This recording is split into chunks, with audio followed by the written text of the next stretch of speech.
We're going to continue to multiply fractions using addition to start with, but transferring into multiplication.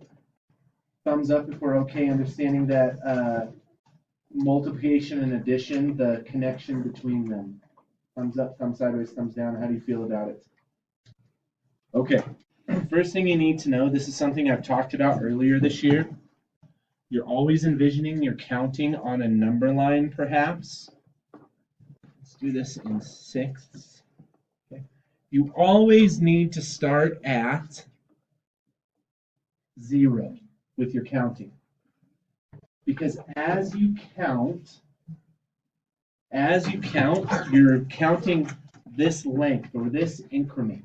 So when you get to 1 of something, it's some amount that you've gone from 0 to. So in this case, like 1/6, you've kind of jumped 1 there. Okay? What you've jumped is 1/6, right? I'm making another jump to the next one. How much did I jump from 1/6 to 2/6? Yes. 1/6, right? I'm going to make another jump here. How much did I jump from 2/6 to 3/6? I jumped 1/6. I'm going to make another jump. What did I make the jump to? 1/6. I'm going to make another jump. What did I make the jump? One more jump. Okay. So every time you're moving this amount. 1/6, 1/6, 1/6, 1/6, right? Okay.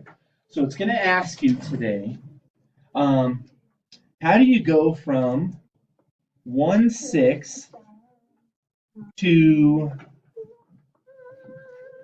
5/6?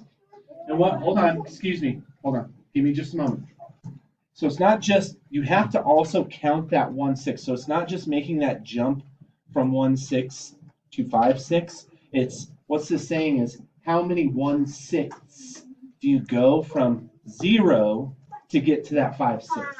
How many times do you go from 0 to 5/6 if you're counting by 1/6? 5 times. So your answer is this. 1/6 times 5 equals 5/6. Notice something with this multiplication. You only multiplied the numerator in this case. That's what it looks like anyhow, right? But if you were to look at 5, we could look at it also as 5 over 1. This is 5 wholes. So I'm multiplying the numerators. 1 times 5 equals 5, but I'm also multiplying the denominators. 6 times 1 equals 6. It's going to ask you to count by unit fractions with addition. So what does that look like? It looks like 1/6 plus 1/6 plus 1/6 plus 1/6. How many 1/6 do I need to add together? I added up 5 times to get 5/6. When I say I'm adding this 5 times, it's the same thing as me saying 1/6 times 5.